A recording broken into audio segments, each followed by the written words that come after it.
Hello hi नमस्कार welcome back to another informative video को। तो प्रीवियस वीडियो रे कमेंट रे किसी जन कमेंट करथिले कि एम्प्लॉयमेंट एक्सचेंज रजिस्ट्रेशन सर्टिफिकेट को लेके तांकर डाउट रहउची। तो ए वीडियोटी मु सेमानक पई आनची जो मानकर एम्प्लॉयमेंट एक्सचेंज रजिस्ट्रेशन सर्टिफिकेट को लेके डाउट अछि। तो ए वीडियो रे मु पूरा डिटेल्स रे एम्प्लॉयमेंट एक्सचेंज रजिस्ट्रेशन विषय रे कहबी। तो जो मानक भी डाउट थो सेटा क्लियर हे जिवो। तो चलंतु लेट न कर वीडियो को स्टार्ट करियो। और जो माने फर्स्ट टाइम पे मो चैनल को आछन से माने प्लीज सब्सक्राइब कर देबे, बेल आइकन प्रेस कर दे ताकि किछि भी नेक्स्ट इन्फॉर्मेटिव वीडियो मु आनुची ताले आपण मानकु प्रथमे जाइए पहुँचो। एम्प्लॉयमेंट एक्सचेंज रजिस्ट्रेशन आपंकर तीन प्रकार रुए। गोटे हूँ आपंकर डिस्ट्रिक्ट एम्प्लॉयमेंट एक्सचेंज रजिस्ट्रेशन, आउ गोटे हूँ आपंकर स्टेट एम्प्लॉयमेंट एक्सचेंज रजिस्ट्रेशन, आउ गोटे हूँ आपंकर special SC ST employment exchange registration. तो आम फास्ट जो देखा डिस्ट्रिक्ट एम्प्लॉयमेंट एक्सचेंज रजिस्ट्रेशन कौ मैंने करेंगे ना, डिस्ट्रिक्ट एम्प्लॉयमेंट एक्सचेंज रजिस्ट्रेशन टा जनरल पिला करेंगे, एससी एसटी पिला करेंगे, ओबीसी एससीबीसी समस्ते करेंगे। जो डिस्ट्रिक्ट आप बिलंग कर डिस्ट्रिक्ट एम्प्लॉयमेंट एक्सचेंज ऑफिस को जाइए सेठी आप आराम से रजिस्ट्रेशन करेंगे। ऑनलाइन होची एबे मात्र 10-15 मिनट रे अप्लाई आपण करि परबे नेट कैफे जाइकी। तो एबे ऑनलाइन होची आपण जो डिस्ट्रिक्ट रो बिलोंग करचंती सेही डिस्ट्रिक्ट रे ही डिस्ट्रिक्ट एम्प्लॉयमेंट एक्सचेंज रजिस्ट्रेशन रे निजर नाम पंजीकरण करि परिबे। एटा general SCBC OBC SC ST समस्तंग पई। तापर नेक्स्ट आसीबा state employment exchange registration. State employment exchange registration भी जनरल पिला करि परिबे, एससी एसटी पिला भी करि परिबे, ओबीसी एससीबीसी पिला भी करि परिबे। किंतु स्टेट एम्प्लॉयमेंट एक्सचेंज रे जनरल पिला माने जदि स्टेट एम्प्लॉयमेंट एक्सचेंज करूचंती तो सेमाने तांको निज डिस्ट्रिक्ट रे फॉर्म पके परिबे। ता सहित जीआरपी कटक, जीआरपी राउरकेला और कमिशनरेट पुलिस रे अप्लाई करि परिबे। ता बदे सेमाने अन्य कोनोसी डिस्ट्रिक्ट रे अप्लाई करि परिबे नाही। आ स्टेट एम्प्लॉयमेंट एक्सचेंज रजिस्ट्रेशन पई आपनको आपनकर गोटे हायर क्वालिफिकेशन सर्टिफिकेट दरकार हो, जमती कि आपनकर पोस्ट ग्रेजुएट हो गला बा आपनकर बीएड हो गला, एई आपनकर क्वालिफिकेशन रहितवा दरकार जो थरे के आपण स्टेट एम्प्लॉयमेंट एक्सचेंज रजिस्ट्रेशन पई अप्लाई करि परिबे। ता बादे जदि आपन पाखरे पीजी बा बीएड रो कोनोसी सर्टिफिकेट नाही ताले आपन जदि कंप्यूटर रे पीजीडीसीए कोर्स करचंदी ताहाले भी आपन कंप्यूटर पीजीडीसीए कोर्स रो जो मार्कशीट आउ सर्टिफिकेट देकी आपन स्टेट एम्प्लॉयमेंट एक्सचेंज रजिस्ट्रेशन करे परिबे। एथरे जनरल पिलांको फायदा एटा रहइबो बा एससीबीसी ओबीसी पिलांको फायदा एटा रहइबो कि सेमाने निज डिस्ट्रिक्ट सहित माने जो डिस्ट्रिक्ट से बिलोंग कर से डिस्ट्रिक्ट सहित जीआरपी कटक, जीआरपी राउरकेला आ आपनकर कमिशनरेट पुलिस रे फॉर्म अप्लाई करि परिबे। किंतु सबुठु बेसी एडवांटेज सेमानक पई जो माने कि special SC ST employment exchange registration करथिबे।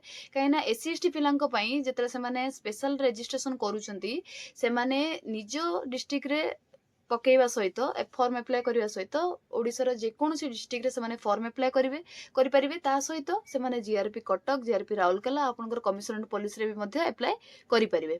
तो एतरे आपण माने मु आशा करूची आपण मानकर सब डाउट क्लियर हो सारथिबो। जो माने भी जनरल बिलोंग करचंदी सेमाने डिस्ट्रिक्ट एम्प्लॉयमेंट एक्सचेंज रजिस्ट्रेशन करे परिबे, सेमाने स्टेट भी करे परिबे। किंतु स्टेट पई तांको गोटे हायर क्वालिफिकेशन रो मार्कशीट बा सर्टिफिकेट दरकार तांको जोटा कि आपनकर कंप्यूटर हिते पारे बा पीजी हिते पारे बा बीएड हिते पारे।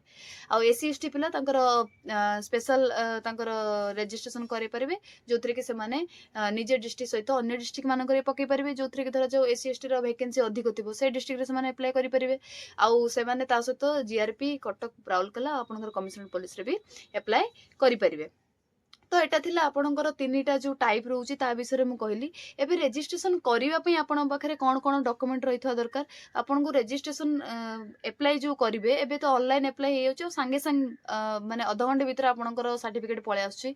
तो अप्लाई करिया पई आपन पाखरे फोटो, आपनकर रेसिडेंट सर्टिफिकेट रहिथवा दरकार, आपनकर फोटो रहिथवा दरकार, आपनकर आधार कार्ड रहिथवा दरकार, आ ता सहित आपनकर एजुकेशनल क्वालिफिकेशन रो सर्टिफिकेट आ मार्कशीट। एतिकी हेले आपन आराम से नेट रे ऑनलाइन द्वारा आपन अप्लाई करि परिबे। आ आपन को ऑनलाइन द्वारा ही आपन को सर्टिफिकेट आपन पाखु पळे आसे बहुत कम समय मध्ये रे। तो एटा थिला फुल डिटेल्स आपनकर जो रहिची रजिस्ट्रेशन आपनकर एम्प्लॉयमेंट एक्सचेंज रजिस्ट्रेशन सर्टिफिकेट विषय रे। आशा करछि आपनकर जेतिकी भी डाउट थिबो सेटा क्लियर हेतिबो। तो मोर प्रीवियस वीडियो रे किछि जण मते कमेंट करथिले जो मानकर तांकर जो डाउट थिला एम्प्लॉयमेंट एक्सचेंज रजिस्ट्रेशन को नेकी। तो तांको कमेंट रे मु रिप्लाई देबा को जाउची। तो एम्प्लॉयमेंट एक्सचेंज जने पचारछन्ते एम्प्लॉयमेंट एक्सचेंज जनरल करिछि कोन एससीबीसी रे करि परिबी, करिला परे किछि प्रॉब्लम हबो की। तो एम्प्लॉयमेंट एक्सचेंज रजिस्ट्रेशन जदि आपन जनरल ले करछन्ते ताले आ एससीबीसी रे करिया पय चाहछन्ते ताले किछि नाही। जेन जो आपनकर रजिस्ट्रेशन पोर्टल को जाई कि आपन आपनकर सर्टिफिकेट जोटा प्रीवियस रे अछि ताकू डिलीट करके आपण नुआ एससीबीसी रे करै परिबे किछ असुविधा नै। तो नेक्स्ट जने पचारचंती मैम मु पीजीडीसीए करिछि कोन मु स्टेट एम्प्लॉयमेंट करि परिबी। तो निहाती आपण स्टेट एम्प्लॉयमेंट एक्सचेंज रे रजिस्ट्रेशन सर्टिफिकेट काढी परिबे काई आपण पकरे पीजीडीसीए अछि मु कहली जेमति कि आपण हायर क्वालिफिकेशन जदि आपण पाखरे किछि थिबो जेमति कि बीएड हे गला पीजी हे गला आउ सेमति कंप्यूटर पीजीडीसी हे गला ताले आपण माने स्टेट एम्प्लॉयमेंट एक्सचेंज रजिस्ट्रेशन पे अप्लाई करिकि सर्टिफिकेट काढी परिबे किछि असुविधा नै। नेक्स्ट आमे देखिया जने पचारथिले एम्प्लॉयमेंट एक्सचेंज स्टेट हबो ना डिस्ट्रिक्ट दीटा कहि परिबो आपण को ऊपर डिपेंड करे। आपण जदि जनरल कैटेगरी रे बिलोंग करचुंती ताले जनरल कैटेगरी पिला स्टेट एम्प्लॉयमेंट करि परिबे डिस्ट्रिक्ट भी करि परिबे। आ जदि आपण एससी एसटी रो बिलोंग करचुंती ताले आपण डिस्ट्रिक्ट भी करि परिबे स्टेट भी करि परिबे। स्टेट रे आपण करिवे special state employment exchange registration करि परिबे जो द्वारा कि एससी एसटी पिला को अधिक एडवांटेज मिलिबो आउ जनरल पिला को भी मिलिबो किंतु जनरल पिला अन्य कोनोसी डिस्ट्रिक्ट रे पकई परिबेनी केवल तांको निज डिस्ट्रिक्ट रे पकेबे आउ जीआरपी कटक राउरकेला आउ कमिशनरेट पुलिस रे पकई परिबे। नेक्स्ट जने पचारचंदी मैम एससीबीसी रे वैकेंसी 00 शो करची या माने कोन एससीबीसी रे वैकेंसी नाही जमा एससीबीसी रे जोठी 00 वैकेंसी शो करची आपन को सेतरे आपन ओरिड होवा किछि दरकार नै। एससीबीसी को जागा रे एससी एसटी रे भी 00 वैकेंसी शो करची आपन माने अप्लाई करिवे किंतु आपन माने जते बेले क्वालिफाइंग मार्क रखिबे सेटा जदि जनरल रो क्वालिफाइंग मार्क आपन सिक्योर करथिबे ताले आपन जनरल कैटेगरी रे जाई परिबे। जनरल कैटेगरी रे जाई कि जो सिलेक्शन करि परिबे। आउ जने पचारचंती एससी एसटी पिला यूआर पोस्ट नै परिबो यूआर मार्क आनिले एससी कास्ट पिला यूआर पोस्ट नहीं परिबे निहाती नहीं परिबे। एससी पिला बा एसटी पिला जे भी जदि यूआर कैटेगरी मार्क आनुचंती ताले से माने यूआर कैटेगरी रे जिबे एथरे कोनोसी असुविधा नाही। तो एमती किसी सेमानकर डाउट थला तो आशा करी वीडियो रे आपण मानकर डाउट क्लियर हेथो आउ जदि डाउट क्लियर हे जायछि बा वीडियोटी भल लागिछि ताले आपण लाइक कमेंट शेयर सब्सक्राइब कर देबे। आउ जदि भी किछि डाउट आपण मानकर रहि गेला ताले आपण माने मते कमेंट कर दे मु कमेंट रे या नेक्स्ट वीडियो रे आपण मानकर डाउट क्लियर करे पय ट्राई करबी। Thank you.